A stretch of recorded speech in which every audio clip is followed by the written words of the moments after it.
పాత్రికేయ మిత్రులకి, మీడియా సోదరులకి, ఇక్కడికి వచ్చిన మా శిరీష్ ఫ్యాన్స్కి, మా బన్నీ ఫ్యాన్స్కి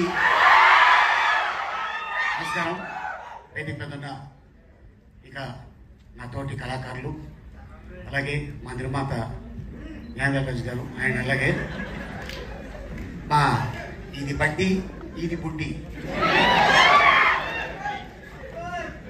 ఈ వయసులోనే నా కెరీర్ స్టార్ట్ అయింది. స్క్రీన్ మీద కనిపించింది ఈ వయసులోనే. నువ్వు ఫ్యూచర్లో చాలా పిక్స్ ఉంటావు, అదే ఆశీర్వదించాను పో. నిజంగానే బడ్డీ దీనికంటే కొంచెం హైట్ అంటే, కానీ